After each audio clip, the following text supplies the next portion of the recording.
오늘 하나님의 말씀은 열왕기상 17장 1절에서부터 7절까지에 있는 말씀입니다. 열왕기상 17장 1절에서부터 7절까지입니다.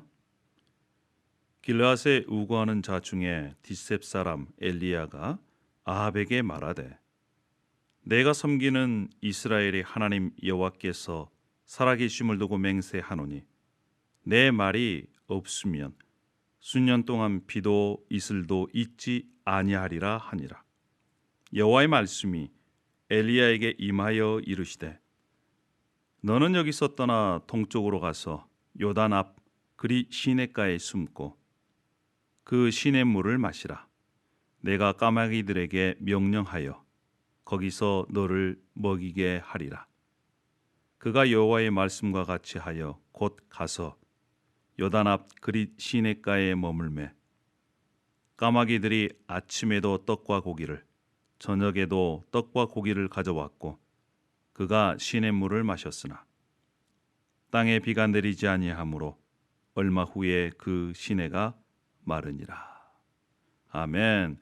이것은 살아계신 하나님의 말씀입니다. 우리 서로 인사하겠습니다. 하나님이 당신을 사랑하십니다.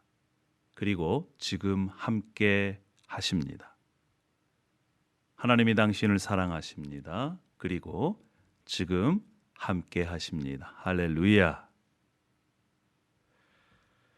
만만치 않는 그러한 시대 속에 수고하고 계신 여러분들, 하나님의 은혜와 사랑이 충만하기를 축원합니다. 정말 수고 많으십니다. 우리가 살고 있는 지금 미국 사회는요, 자유시장 경제 체제, 이 자본주의 시대 속에 우리가 살고 있습니다.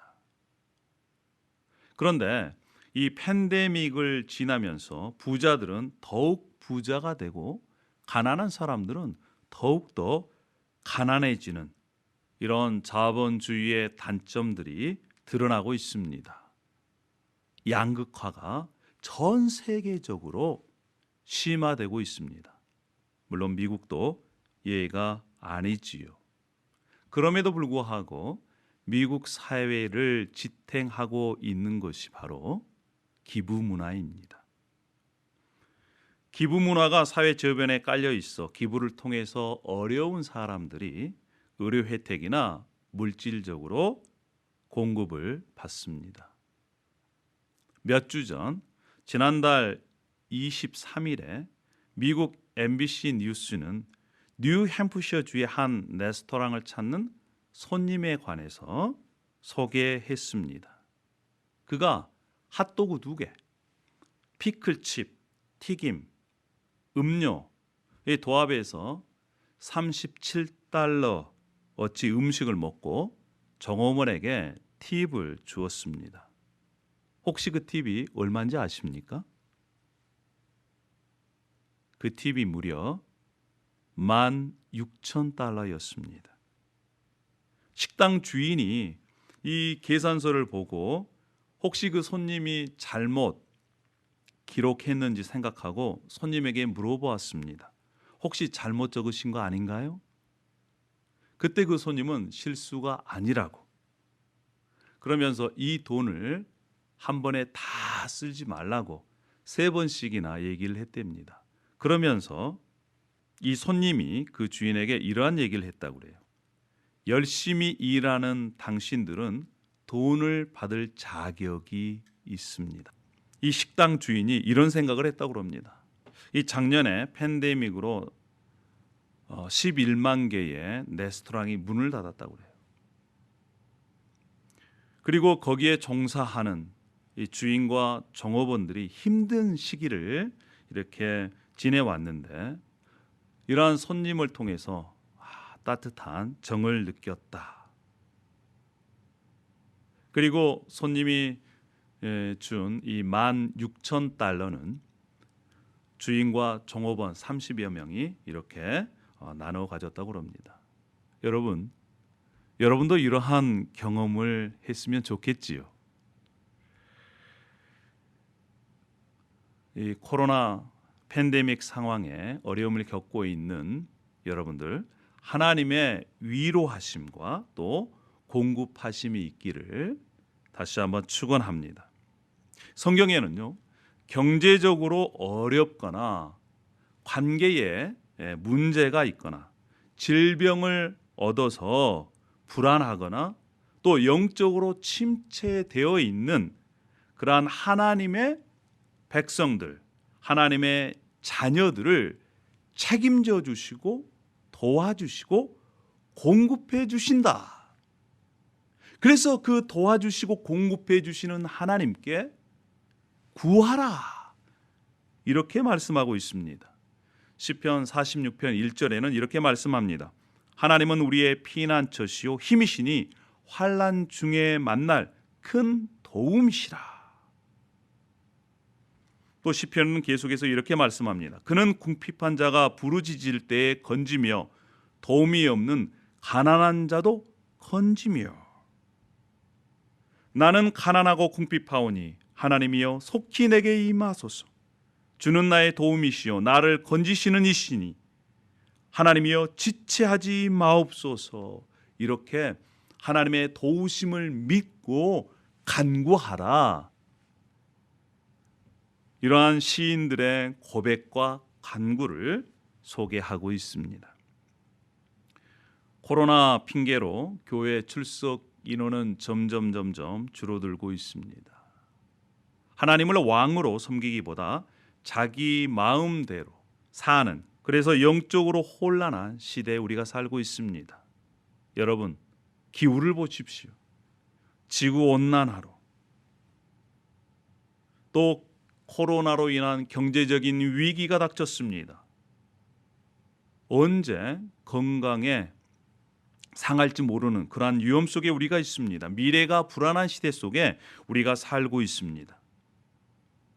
이런 시대에 하나님께서는 무엇보다도 믿음을 통해서 하나님의 도우심 공급해 주시는 그 하나님의 은혜와 복을 하나님의 백성이요 자녀인 우리가 누리고 살아가기를 원하고 계십니다. 오늘 본문은 하나님은 누구시며 하나님은 지금 무엇을 하고 계시며 하나님은 이 세대 가운데 누구를 찾고 계시는지 말씀하고 계십니다. 우리 모두 이 본문 말씀을 통해 하나님의 음성을 들었으면 좋겠습니다. 우리 옆에 있는 분에게 한번 그렇게 인사했으면 좋겠어요. 주님의 음성을 들읍시다. 주님의 음성을 들읍시다. 할렐루야. 살아계신 하나님, 지금도 역사하시는 하나님, 그 하나님은 어떤 분이실까요? 첫 번째로 하나님은 공의로우신 분이십니다. 공의로우신 분이시라는 것은 하나님은 죄를 그냥 넘기시지 않고 반드시 심판하시는 분이라는 겁니다. 이스라엘 백성들이 극심한 가뭄을 경험했습니다.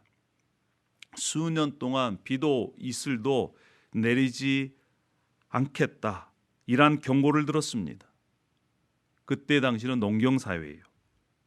농경사회에 제일 중요한 것이 무엇입니까? 물입니다.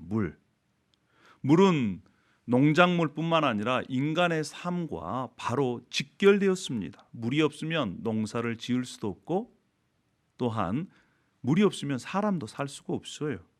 그런데 수년 동안 비나 이슬을 하나님께서 주시지 않는 이유가 있었습니다. 그때 당시에 이스라엘, 다윗의 아들 솔로몬이 죽자 이스라엘은 북쪽과 남쪽이 갈라졌습니다. 북쪽은 북이스라엘, 남쪽은 남유다. 북이스라엘의 왕은 처음부터 하나님을 배신하고 이방신을 섬겼습니다. 착한 왕은 단 1도 없었어요. 하나님 말씀에 순종한 왕이 한 명도 없었습니다. 208년 동안 19명의 왕이 있었습니다. 왕조가 5번 바뀌었어요. 이 신라에서 고려로, 고려에서 조선으로 왕조가 바뀐 것처럼 5번이 바뀔 때마다 왕은 암살을 당했습니다. 오늘 본문 말씀에 다스리는 왕이 바로 아합 왕입니다. 북이스라엘 왕, 또 남쪽 왕 다 합해도 이 아합 왕처럼 악한 왕이 없었어요. 그가 20년 동안을 다스렸습니다. 하나님 보시기에 이전의 모든 왕보다 악한 그러한 왕이었습니다. 이세벨, 하나님을 거부하고 이방신을 섬기는 그러한 영주의 딸로, 그리고 바할 이방신의 선교사인 이 이세벨을 아내로 맞아들였습니다. 그리고 수도인 사마리아에 이방 신전을 세워요. 본인도 그리고 왕비도 북이스라엘 백성들도 다 이방신을 섬기게 만든 최고로 악한 왕. 그래서 그 모습을 보고 하나님께서 심히 노했다, 이렇게 성경은 기록하고 있습니다. 북이스라엘 왕부터 왕비 그리고 백성들까지 한마음 한뜻이 되어 총체적으로 하나님을 배반하고 우상을 섬긴 그 시대, 왕비인 이세벨은 850명의 사람들을 바알과 아세라 제사장으로 임명해서 국가에서 월급을 주어가면서 전국을 바알과 아세라를 섬기게 한 이러한 시대입니다. 뿐만 아니라 하나님의 말씀을 적극적으로 불순종한 시대예요. 하나님께서 여호수아를 통해서 가나안을 들어가게 하셨습니다. 그러면서 가나안의 첫성 여리고를 정복하면서 여리고를 재건하지 말라는 거예요.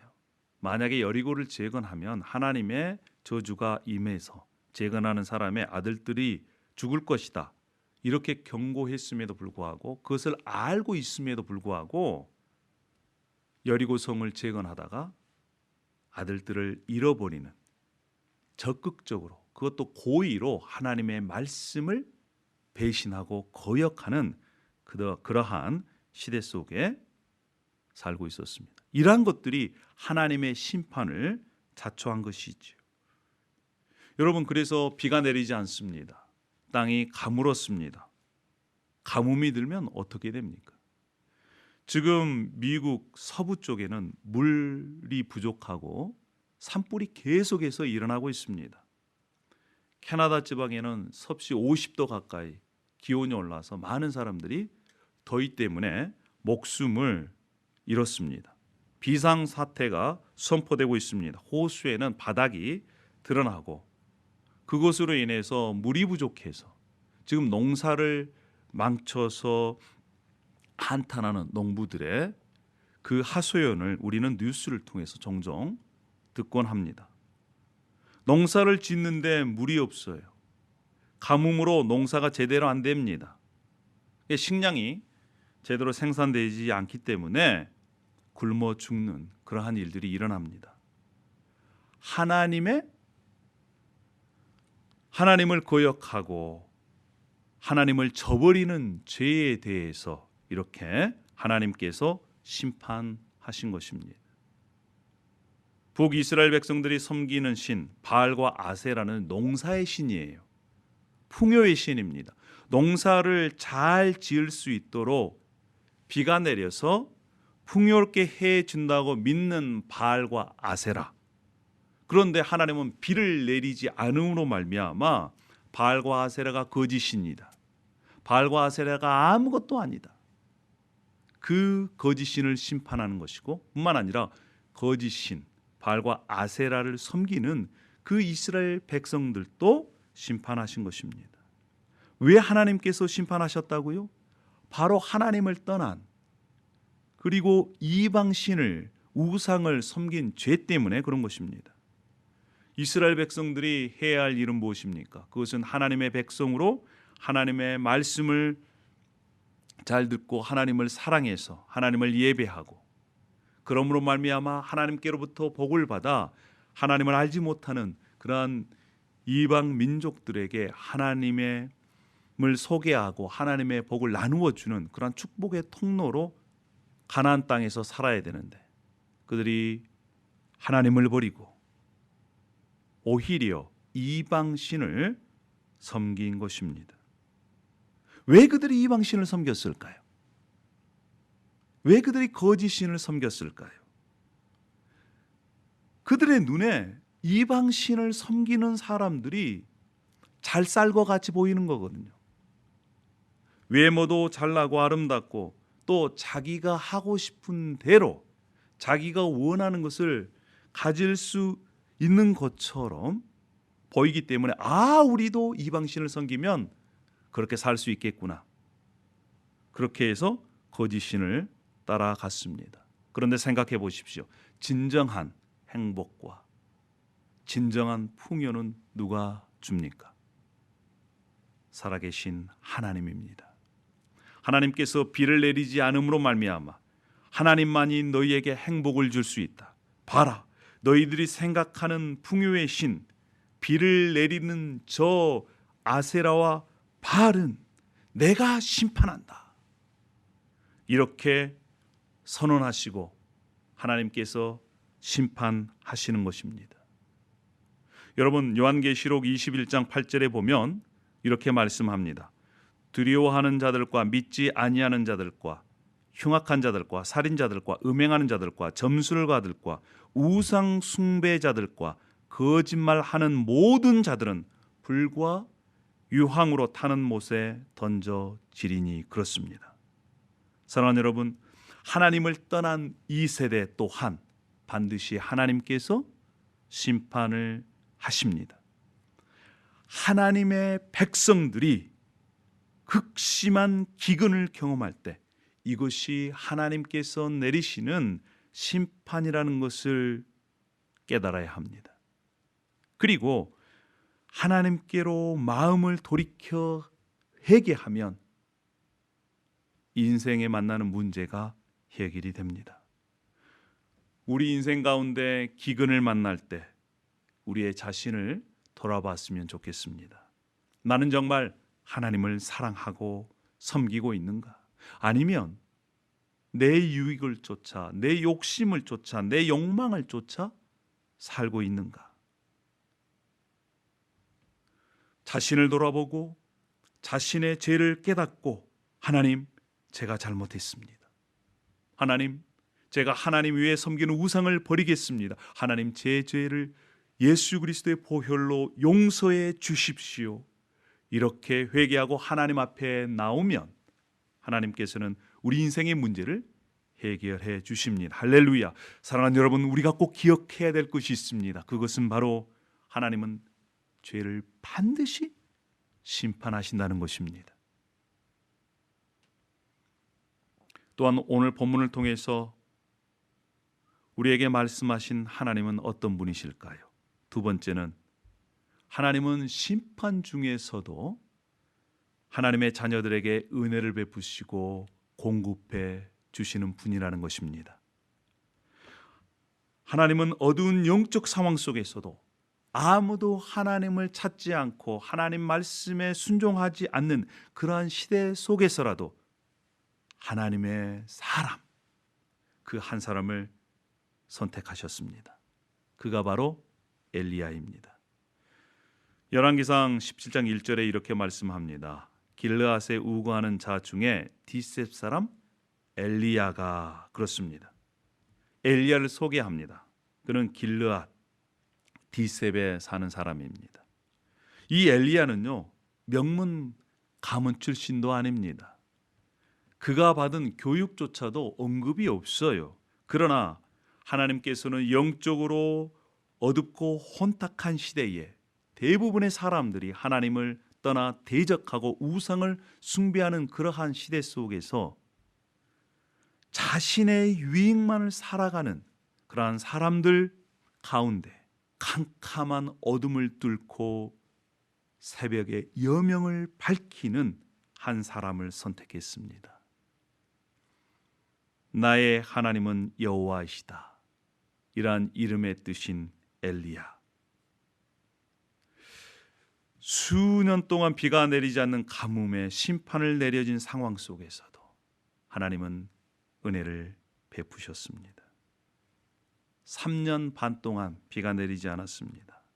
그런데 하나님은 엘리야를 택하시고 엘리야에게 말씀을 주셔서 그 말씀으로 아합에게 경고하시고 심판이 있을 것이다. 그리고 그릿 시내가에 가라 이렇게 말씀합니다. 그러면서 하나님께서는 엘리야의 삶을 책임져 주실 것을 말씀하셨어요. 4절에 그 시냇물을 마시라. 내가 까마귀들에게 명령하여 거기서 너를 먹이리라. 6절에 까마귀들이 아침에도 떡과 고기를 저녁에도 떡과 고기를 가져왔고 그렇습니다. 하나님께서 하나님의 사람을 선택하셔서 그 심판 중에도 하나님의 사람을 책임져 주시고 또한 공급해 주셨습니다. 오래전에 실제 일어났던 일이라고 합니다. 도블이라는 독일 농부가 바르샤바 근처 한 마을에 살고 있었습니다. 뜻하지 않는 재정 문제로 그가 집세를 낼 수 없었고 그 집 주인은 당장 그를 쫓아내겠다고 으름장을 놨습니다. 이 도브리 씨가 주인에게 찾아가서 사정을 해봤지만 소용이 없었습니다.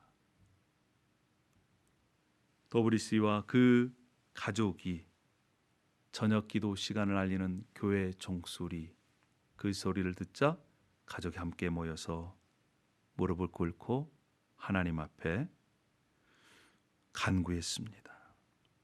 하나님 도와주십시오. 하나님 도와주십시오. 그들이 일어나 찬송을 부르기 시작했습니다. 요즘 같으면 이러한 찬송이었겠죠. 내 모든 시험 무거운 짐을 주 예수 앞에 아뢰이면 근심에 쌓인 날 돌아보사 내 모든 근심 맡으시네. 무거운 짐을 나 홀로 지고 견디다 못해 쓰러질 때 불쌍히 여겨 구원해 주리 은혜의 주님 오직 예수. 찬송이 끝났을 때 창문을 두드리는 이상한 소리가 들렸습니다. 그가 창문을 열어보니까 수년 전에 그의 할아버지가 길들인 까마귀였습니다. 그 까마귀의 주둥이에 값비싼 반지가 물려 있었습니다. 그 반지는 그날 그 마을을 방문한 왕이 잃어버린 것이었습니다. 그가 그 반지를 왕께 돌려드렸을 때 왕은 그 보상으로 그 도브리 씨 집을 지을 만한 돈을 주었다고 합니다.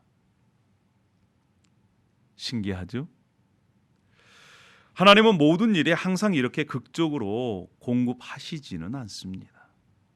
그러나 우리가 하나님의 말씀을 통해서 그리고 간증을 통해서 은혜를 베푸시는 하나님, 공급해 주시는 하나님을 우리가 보고 듣습니다. 또 경험합니다. 우리가 알 것은 우리가 이러한 어려움에 직면해 있을 때에 하나님의 백성들을 끝까지 책임져 주시는 하나님을 향한 믿음이 필요하다는 것입니다. 하나님은 때로는 까마귀를 통해서, 하나님은 또한 사람을 통해서 공급해 주신다는 그 하나님을 붙잡을 필요가 있다는 것이에요. 하나님은 우리의 모든 필요를 알고 도우시는 분이십니다.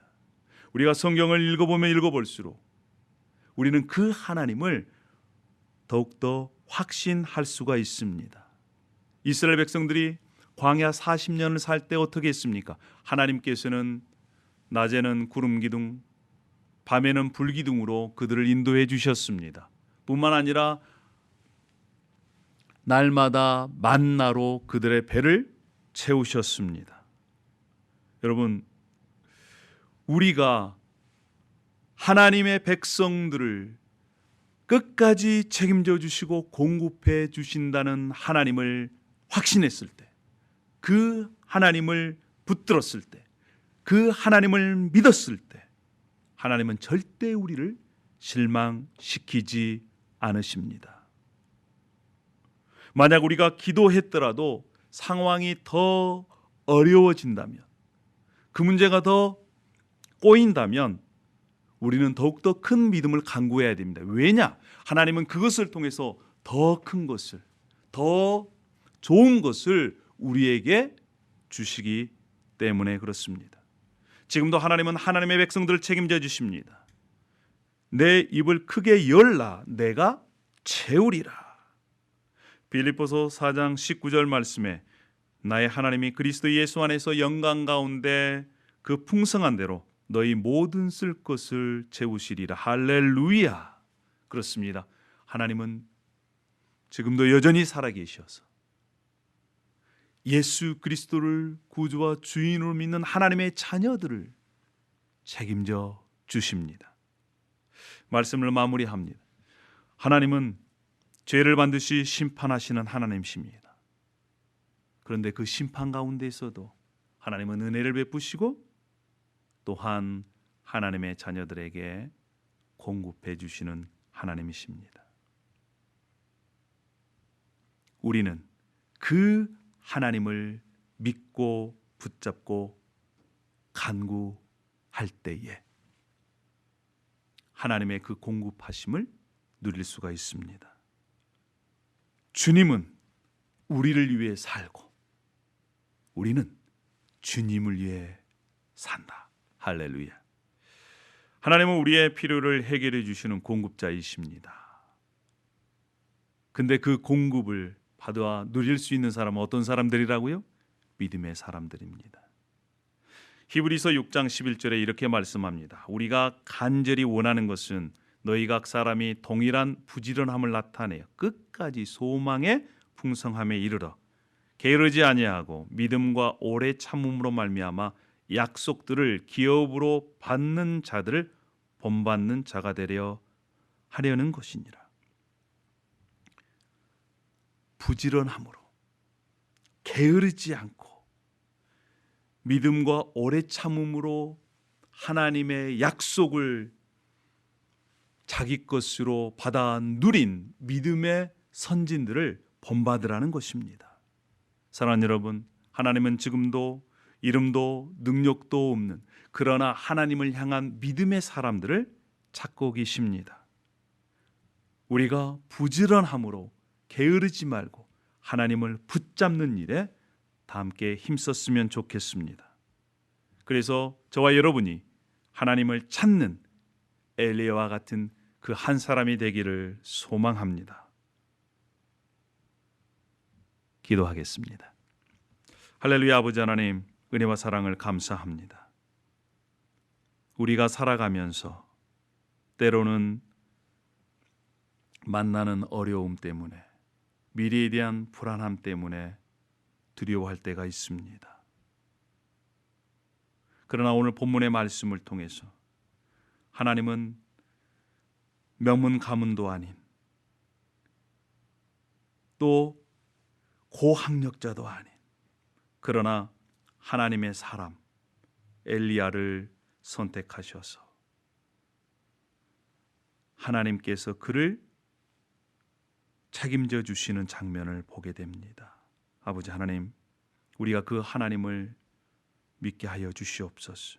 하나님은 죄를 반드시 심판하시고 그럼에도 불구하고 심판 가운데서도 하나님의 사람들을, 하나님의 자녀들을 반드시 책임져 주시고 공급해 주신다는 그 하나님을 믿고 그 하나님 앞에 간구하여 하나님의 복을 누릴 수 있는 우리 사랑하는 지체들이 되게 하여 주시옵소서. 아버지 하나님, 우리에게 부족한 믿음을 더하여 주시옵소서. 특별히 한 사람 한 사람 정말 하나님 앞에 마음을 드리고 집중해서 하나님을 사랑하는데 우리 하나님 가족 공동체가 힘쓸 수 있도록 게으르지 않고 부지런히 힘쓸 수 있도록 인도하여 주시옵소서. 감사와 찬양을 올려드립니다. 예수님의 이름으로 기도 올려옵나이다. 아멘.